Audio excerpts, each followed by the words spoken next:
حضرات، تو اب میں خطاب کے لیے دعوت سخن دے رہا ہوں۔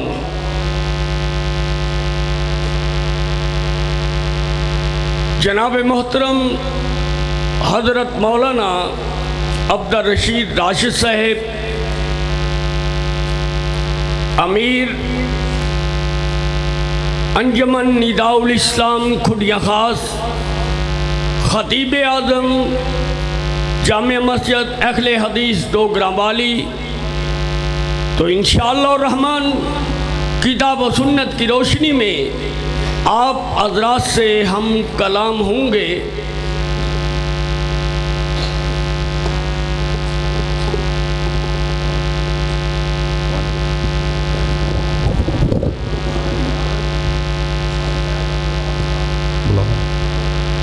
السلام علیکم ورحمۃ اللہ وبرکاتہ۔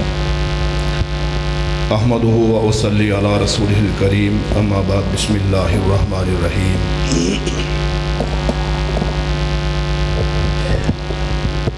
انما یعمر مساجد اللہ من آمن باللہ والیوم الآخر واقام الصلاة وآتى الزکاة ولم یخش الا اللہ۔ قال النبی صلی اللہ علیہ وسلم من بنا للہ مسجدا بنا اللہ لہ بیتا فی الجنہ۔ مبارک کے حقدار ہیں وہ بھائی جنہوں نے اللہ کا گھر تعمیر کیا۔ اللہ کے گھروں کو تعمیر کرنا یہ نبیوں کی سنت ہے، نبیوں کا طریقہ ہے۔ سیدنا جناب ابراہیم علیہ السلام نے اللہ کا گھر جسے بیت اللہ کہتے ہیں وہ تعمیر کیا، اور تعمیر کے بعد اللہ سے عرض گزار ہے، اور ان کی اس دعا میں ہمارے لیے بہت بڑا سبق ہے کہ جب بھی کوئی نیکی کا کام کرے تو اس پہ اترانا نہیں، غرور نہیں کرنا، بلکہ اللہ سے یہ گزارش کرنی ہے اللہ اسے قبول فرما لے۔ کتنا بڑا اعلیٰ کام کیا سیدنا جناب ابراہیم علیہ السلام نے اور سیدنا جناب اسماعیل علیہ السلام نے۔ جب بیت اللہ تعمیر ہو گیا تو عرض کیا کرتے ہیں؟ ربنا تقبل منا، اللہ تو قبول فرما لے۔ اگر اللہ نے قبول کر لیا تو دنیا بھی سنور جائے گی، آخرت بھی بن جائے گی۔ آئیے بات کو لمبا نہیں کرنا چاہتا، علماء کرام الحمدللہ کثیر تعداد میں اور مہمان بھی تشریف لائے ہوئے ہیں۔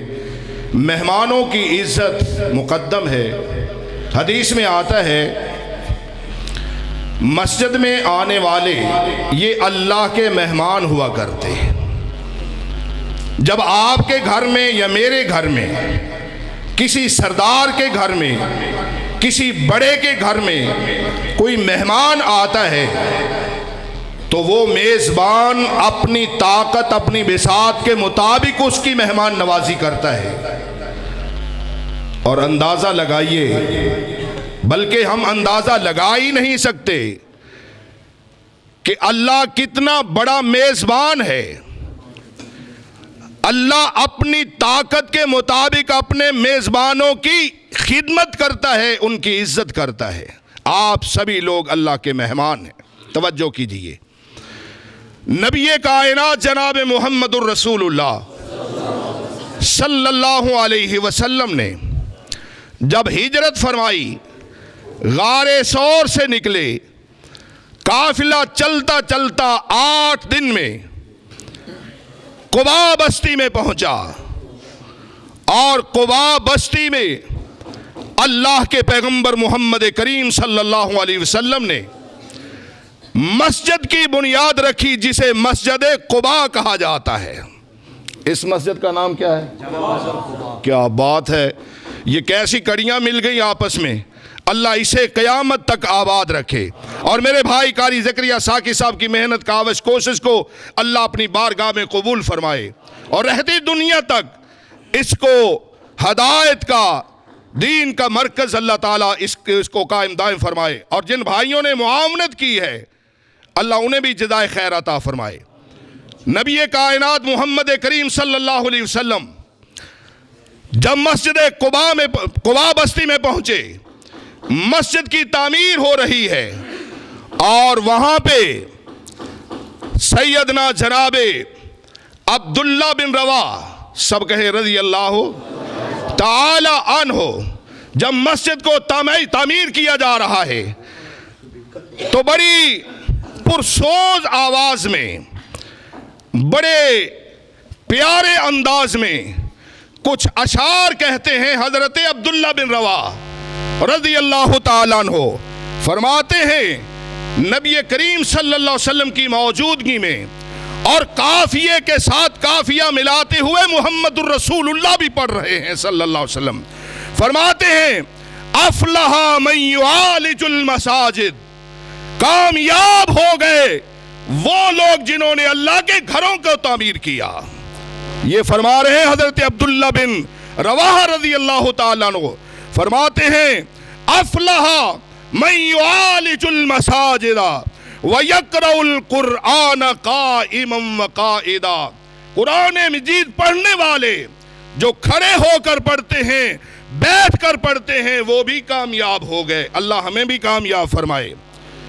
تو آگے فرماتے ہیں وَلَا يَبِيتُ اللَّيْلَ عَنْهُ رَاقِدًا، جو راتوں کو جاگتے ہیں اللہ کو منانے کے لیے، اللہ کو یاد کرتے ہیں، اللہ کو خوش کرنے کے لیے راتوں کو جاگتے ہیں، وہ بھی کامیاب ہو گئے۔ محمد کریم صلی اللہ علیہ وسلم نے اس مقام پر قافیے کے ساتھ قافیہ ملاتے ہوئے اور صحابہ کے جذبات کو بڑھاتے ہوئے یہاں بھی فرمایا، اور جب مدینہ طیبہ پہنچتے ہیں، مسجد نبوی کی تعمیر ہو رہی ہے، آپ اپنے یاروں کے حوصلوں کو بڑھاتے ہوئے کیا فرماتے ہیں؟ اللہم لا عیش الا عیش الآخرہ فاغفر الانصار والمہاجرہ، اللہ میرے انصار کو بھی اور میرے مہاجرین کو بھی اللہ عیش و عشرت کی زندگی نصیب فرما۔ دنیا کی زندگی کوئی عیش نہیں، عیش تو اللہ عطا فرمائیں گے جنت میں۔